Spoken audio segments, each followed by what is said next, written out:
Evet, hepinize merhaba arkadaşlar. Ne yaptık? Ucuza uçağımızı aldık.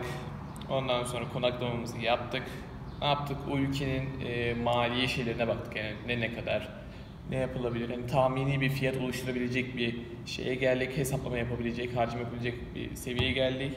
Ve sonunda birinci videodan beri bahsettiğim arkadaşlar. İşte kral biz İstanbul'da oturmuyoruz. Kral biz Ankara'da oturmuyoruz. Kral işte biz oraya nasıl varacağız? Bilet fiyatları uçtu. Gerçekten bilet fiyatları uçtu. Mesela şu an normal bir sistem baktığımızda Nevşehir'den İstanbul'a 200 lira gidebiliyorsunuz arkadaşlar. Bu yasaklar çıkmadan önce, yani işte bir tekli oturma yasağı çıkmadan önce işte 120-130 lira civarındaydı arkadaşlar.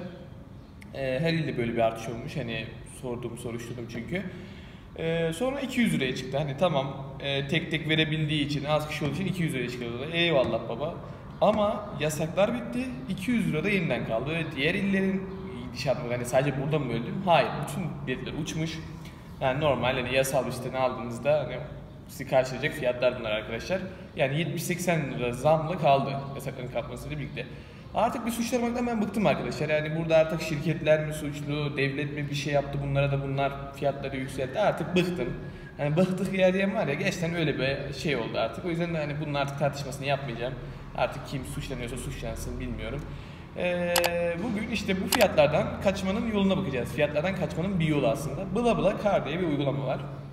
Bu uygulamayı arkadaşlar şöyle düşünebilirsiniz. Paralı otostop gibi düşünün. Mesela bir insan bir yerden bir yere gidecek, arabasını şeye koyuyor, bu siteye koyuyor. Siz de bu siteye yani aynı otobüs gibi düşünün. İşte 3 tane yeri oluyor mesela arabanın diyelim ki. Siz o 3 yerde oraya gidecek olanlar dolduruyor ve bu normal otobüs fiyatlarından gayet uygun oluyor. Şimdi yavaştan sitemize şöyle bir girişimizi bir yapalım. Bir de şöyle bir şey var uygulamanın, onu da baştan hatırlatayım. Ne bileyim işte mesela bugün ayın kaçıydı? 12'si mi 13'ü mü neydi? Temmuz'un herhalde 12'si 13 olması lazım. Yani şey değil, yani öyle ne bileyim ileriki bir 20 güne falan alamazsınız. Genelde insanlar çünkü öyle koymuyorlar. Hani yolculuğa çıkmadan 2-3 gün önce, 2 gün önce falan koyuyorlar arabalarını. Onu da bir hatırlatmasını yapayım. Mesela ben kendi yerimden yapacağım şimdi. Bir de şöyle bir hatırlatma daha yapayım. Genelde büyük şehirlerden büyük şehirlere çok rahat araba bulabilirsiniz. İstediğiniz yere, tam istediğiniz yere, ne bileyim işte vakitini tutturabilirsiniz. Neden? Çok sefer oluyor çünkü. Yani normal olarak, ama küçük şehirlerde biraz daha zor. Ama şimdi biz küçük şehirden bir deneme yapalım. Sonra büyük şehirden büyük şehir bir deneme yaparız. Sonra da yurt dışından bir deneme yaparız. Sonra da videomuzu sonlandırırız diye düşünüyorum. Şimdi yavaştan Nevşehir diyelim babacığım. Seçelim şöyle. Varış yeri de İstanbul. İstanbul. Mesela bugün 13 müymüş? Tamam, ben 14'ünü alayım yarın, hani tam da bugün olmasın. Evet, karşımıza çıkıyor. Yayına başlamadan, yayına diyorum ya. Videoyu çekmeye başlamadan önce bakmıştım. Kocaeli fiyatları da aynı. Yani İstanbul'dan kalır yönü yok. 185, 180, 190 arası. Gördüğünüz gibi fiyat ne kadar uygun. Tabi burada şey çok önemli arkadaşlar. Yani konum çok önemli. Yani sizin nereye gitmek istediğiniz, o konuma şöyle basıp nereden de mesela ben Nevşehir'ini biliyorum, çok rahat buraya ulaşabilirim mesela. Tamam, bura okey deyip, tabii ki de Gebze'ye gitmiyorum da mesela burada duruyor mesela. Hani buralara yakın bir eviniz yoksa ya da buradan inip evinize herhangi bir toplu ulaşımla gidemiyorsanız mesela hani bu bileti almanıza, hani bu arabaya binmenize bir mantık yok arkadaşlar. Şöyle geri gelelim. Burada arabasını paylaşan kişi burada özellikleri paylaşıyor. Mesela diyor ki arka fazla en fazla 2 yolcu alırım diyor. Sigara içmesi benim için sorun değil demiş. Evcil hayvan kabul etmiyormuş. Mercedes-Benz 190 ile gidecekmişsiniz. Beyaz. O tarafı yok. Daha detaylı bilgiler konulabiliyor arkadaşlar. Mesela buradan kişi bilgilerine de gidilebiliyor arkadaşlar. Mesela Mahmut Bey 30 yaşındaymış. Telefon numarasını doğrulamış, 5 yolculuk ilan vermiş daha önce. Böyle bilgilere ulaşabiliyorsunuz. Genelde de güvenilir bir site arkadaşlar. Hani şey değil yani ben güvenebilir miyim, güvenemez miyim değil. Site ama daha çok güveni arttırmak için değişik şeyler de yapmış. Yani mesela hani burada mesela Mahmut Bey'in biraz daha bilgisi az, daha çok bilgisi olan insanlar var. Daha çok bilginiz olunca insanlar daha çok güveniyor. Mantık o. Ama Mahmut Bey'le mesela ben hani Kocaeli'ne gitmiş olsam Mahmut Bey'le giderim. Hani bu tamamen sizin güven şeyinize bağlı. Hani yani ben işte şunlar da olması lazım ki öyle binebilirim arabasına gibi. Mesela bende sorun yok. Ben Mahmut Bey'le çok rahat giderim yani. Benim için para önemli. Paranın ucuzluğu önemli olduğu için. Ondan sonra Düşünün yani abi 83 lira normal bilet yani zaten 100 lira 90-180 civarında yani her türlü gidilir yani. Evet, bir geri gelelim. Hani tam bu Kocaeli olduğu için biz ne yapıyoruz? İlla İstanbul'a gideceğiz diyoruz. Atilla abimize de bir bakalım. Kayseri'ye çok uğramayacağım. Bir buradan Atilla abiye bir bakalım. Oha, Otogar Esenler. Mesela bu tam bana uygun. Ama işte benim bugün gitmeye ihtiyacım yok. Yani öyle bir sorun var. İşte bu uygulamanın da öyle bir sorunu var. Yani hem gitmenizin böyle acil bir gidişinizin olmaması gerekiyor yani.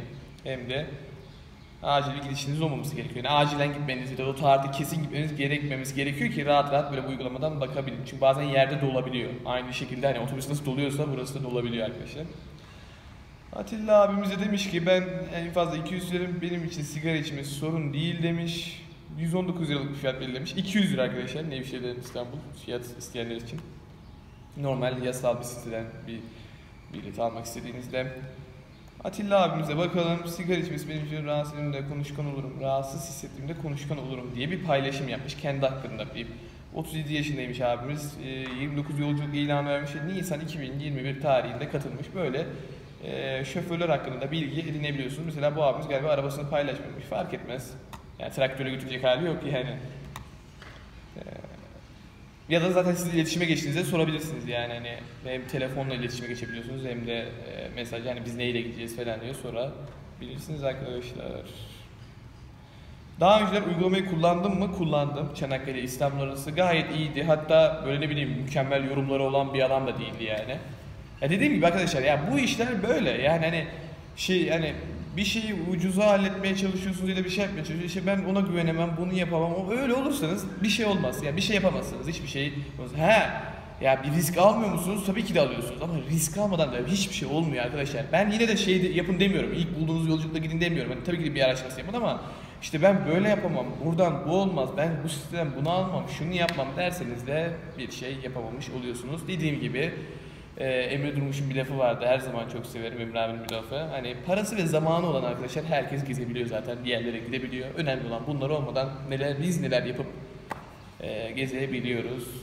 Tam söz böyle değildi de yani ama gittiği yer orası. Kudret Bey var mesela bakın yanında tik var. Bu da aynı şeydi. Mesela hani baktığımızda uygulamaya göre bu daha güvenilir bir beyefendi.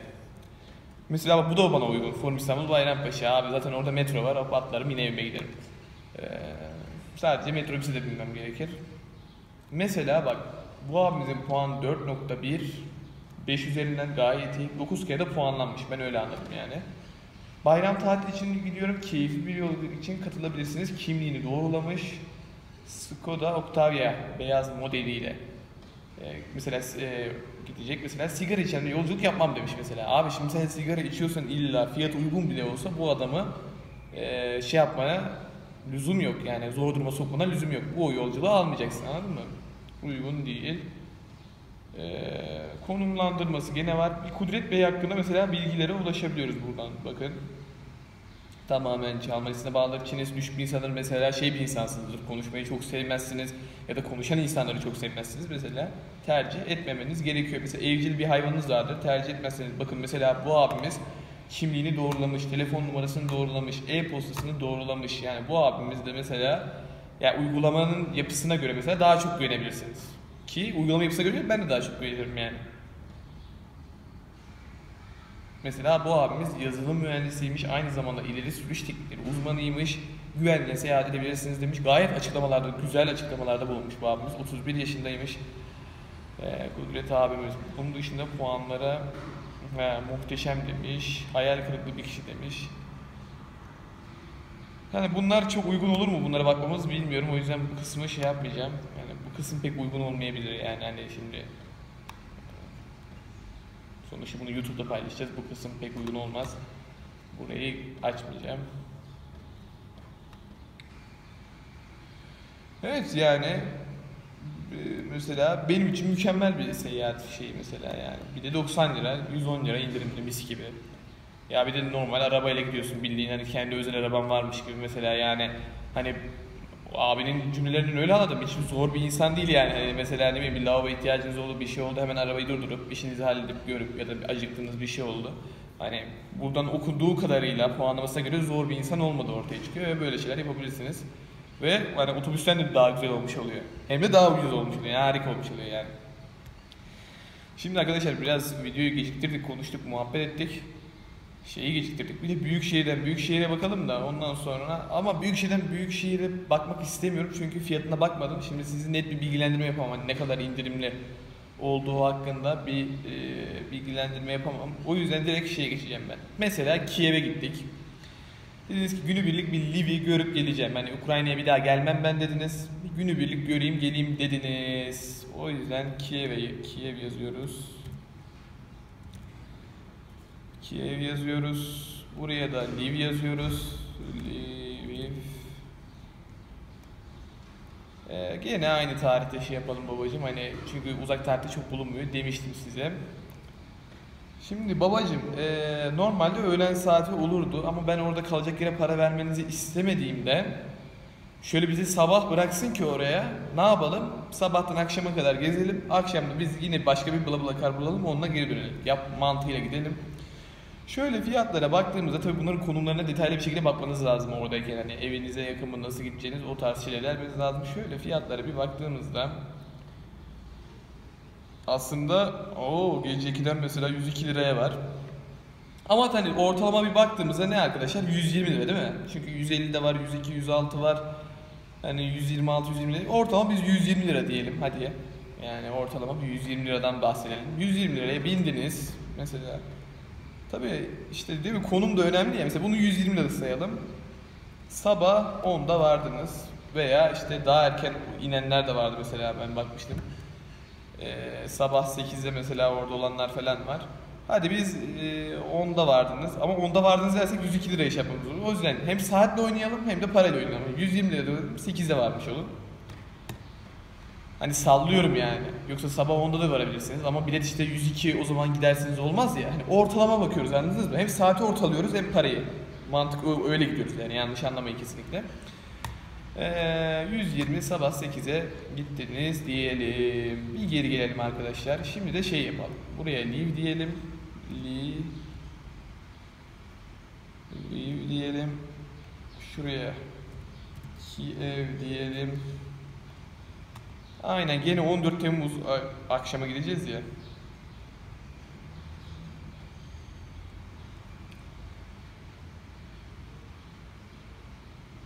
Mesela şimdi bizim ne olması lazım? Akşam binmemiz lazım değil mi?